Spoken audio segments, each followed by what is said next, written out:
Let us be clear from the start. What just happened in silver was not a supply and demand story. This move didn't come from mines or jewelry. It came from margin, leverage, and thin liquidity colliding at the same moment. That's why it felt the way it did. The nausea, the disbelief, the sense that price was moving faster than thought. Markets are built to do this. They are designed to exhaust your attention, to keep you staring at every tick, to turn uncertainty into pressure. That's not an accident. It's how forced behavior is extracted. We are now inside a decision window measured in days, not months.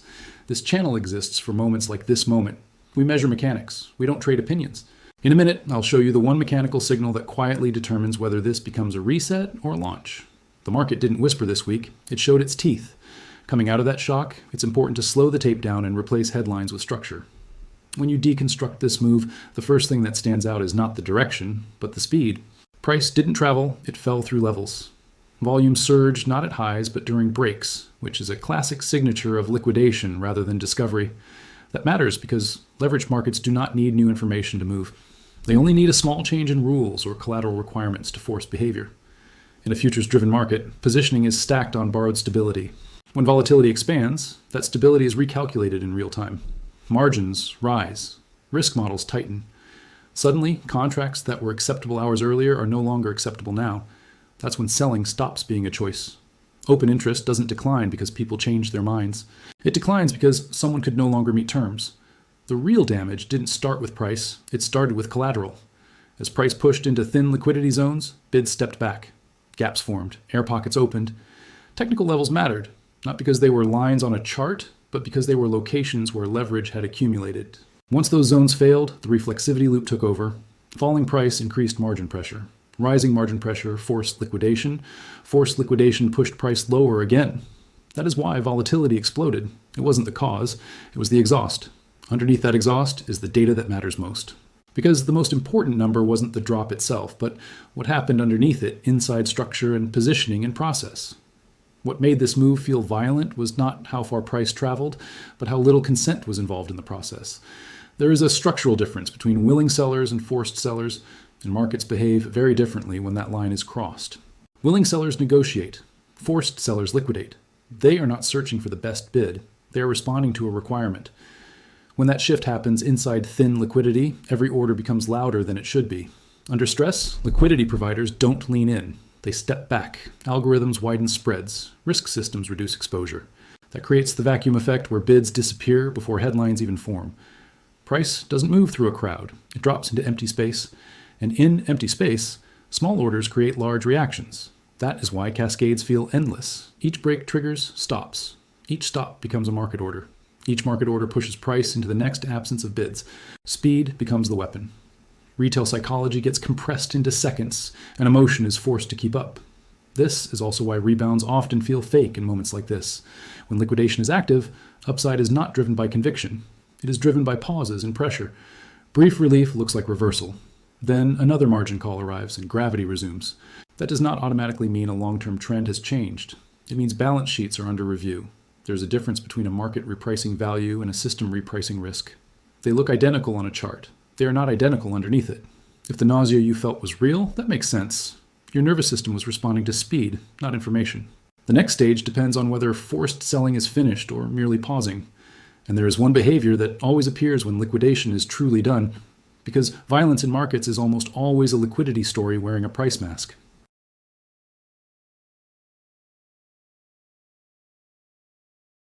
To move forward from here, we have to separate what we can measure from what we are tempted to believe. Fact, price expanded its range dramatically, and volatility rose with it.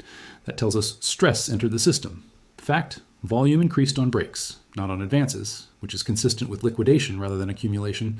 Fact, open interest contracted, meaning positions were removed, not rotated.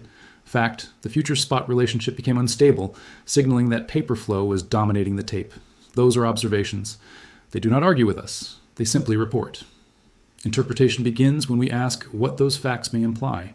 They suggest margin pressure was active. They suggest risk models tightened. They increase the probability that balance sheets, not opinions, were setting price. But interpretation is conditional. It lives in probabilities, not conclusions. Some things we can measure immediately. Other things, like whether pressure is finished or merely transferred, can only be confirmed with time and behavior. This is why narratives rush in before data settles. Stories soothe discomfort. They give the illusion of control. Process gives something better, orientation. Here we stay anchored to structure, not predictions. We audit what the market is doing, not what we want it to do. Next, we narrow the battlefield to the one zone that decides which story survives, because there is a very specific behavior we're watching now. We don't trade stories, we audit evidence. From here, attention narrows, not to headlines, not to opinions, to a specific range where structure compresses and behavior becomes more important than direction. Every market move creates zones where leverage either stabilizes or destabilizes. That is where we are now. The current decision zone is not defined because it is dramatic. It is defined because this is where forced behavior either finishes its work or quietly reloads. Inside a decision zone, risk compresses. Volatility often contracts before it expands again. Price may appear calm while pressure is still reorganizing underneath. Mechanically, acceptance above this range would suggest that liquidation has been absorbed, that collateral stress is easing, and that liquidity is beginning to re-enter. It would not confirm a new trend, but it would increase the probability that the system is transitioning from damage to negotiation. Failure below this zone carries a different structural meaning. It would suggest that leverage has not been fully processed, that margin sensitivity remains elevated, and that balance sheets are still dictating behavior. In that environment, breaks are not opinions. They are requirements. What matters here is not only where price goes, but how it behaves while it is there. Volume should change character. Volatility should either compress or spike with intent. Time becomes information. A market that can hold a level while pressure remains present is very different from a market that touches it and immediately fractures. This is where false breaks are engineered, because decision zones are where both sides test whether the other is truly finished. Patience here is not passivity. It is data collection. It is allowing the system to show its hand instead of forcing a narrative onto it. If price holds while pressure rises, the next leg often surprises everyone. This is where markets decide whether pain was corrective or preparatory. Decision zones are where markets negotiate with themselves. As we move from futures structure into real-world signals, this is where many narratives break. Futures markets are where stress appears first, because leverage lives there. Physical markets respond later, because logistics move slower than algorithms. That lag is not comfort. It is information. When paper is under pressure, availability does not vanish overnight. What changes first is willingness. Willingness to sell, willingness to quote, willingness to deliver on comfortable terms. Premium behavior becomes the psychological tell. If futures fall but premiums refuse to relax, that is not defiance. It suggests that local conditions are not matching screen prices. It hints that sellers are less eager than charts imply. Inventory data adds another layer. Draws during price weakness do not prove scarcity, but they do show that metal is still being pulled out of visible pools while paper is being pushed around. Delivery flows matter for the same reason. Rising delivery interest or rollover stress during volatility tells us that contracts are being used for access, not just speculation. Retail and wholesale signals should also be separated. Retail responds to emotion and headlines. Wholesale responds to financing, inventory needs, and trust. Divergence between the two does not automatically mean a shortage. It means the market is negotiating confidence. That is why physical markets often lag paper shocks. The shock happens in balance sheets first. The reconciliation happens in supply chains later. This is ultimately a question of settlement belief. Futures markets discover price, but physical markets test whether that price is acceptable enough for metal to change hands without coercion. There is one metric that turns before price does, and if this divergence continues to widen, the paper narrative weakens.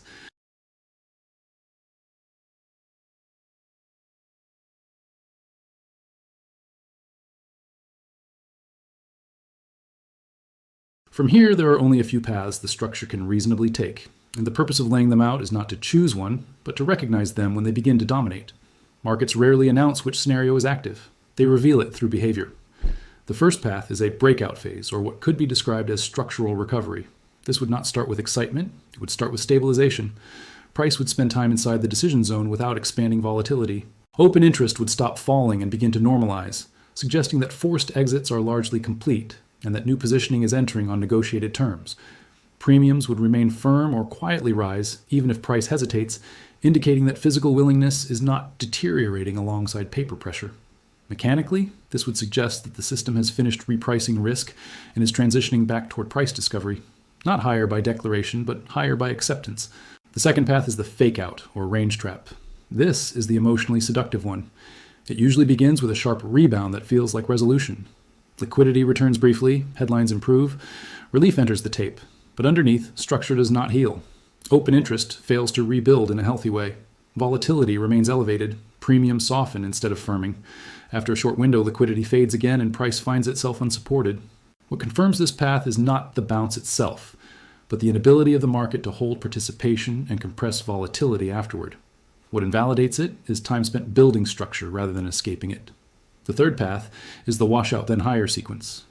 This is the one most people misread because it is emotionally hostile. It would involve another forced event, another moment where margin pressure resurfaces, another phase where price disconnects from comfort. In this scenario, physical divergence often widens even as futures weaken, because stress is being concentrated into paper while metal continues to change hands.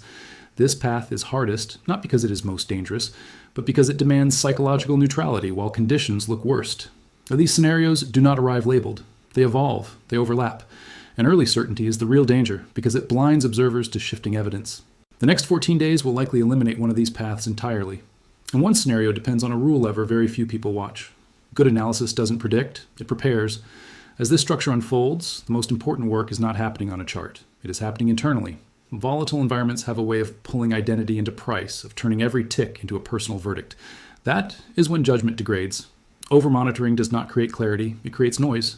The human nervous system is not designed to process micro-fluctuations as meaningful data. Yet stressed markets invite exactly that behavior. Watch long enough, and the screen stops being information and starts being stimulation. This is how narrative addiction forms. Every move demands an explanation. Every explanation demands allegiance.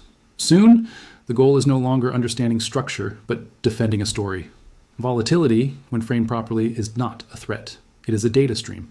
It tells you where leverage is hiding, where liquidity is absent, where risk is being repriced. The discipline is to receive that information without turning it into self-commentary. There is also a difference between exposure and obsession. Exposure is intentional. It fits inside a framework. Obsession is reactive. It seeks relief, not orientation. In moments like this, plans matter more than predictions. Plans acknowledge uncertainty. They define responses rather than outcomes. They accept that markets move through phases where clarity is temporarily unavailable. Respecting uncertainty windows is part of survival. Not every period is meant for action. Some are meant for observation, inventory, and recalibration. Survival precedes opportunity. Always. Because opportunity only matters if you're still positioned to recognize it when it appears. Your real edge right now isn't timing, it's posture. Most damage happens between moves, not during them. Discipline is what lets opportunity recognize you. As we move deeper into this decision window, attention needs anchors, not opinions, not predictions. Anchors. The first is margin policy. Changes in requirements often arrive quietly, but they reshape behavior immediately. Rising margins increase the probability of further forced exits. Stable margins, while volatility compresses, increase the probability that liquidation has largely run its course. Next is open interest, not the number itself, but its relationship to price. If price stabilizes and open interest continues to fall, pressure may still be working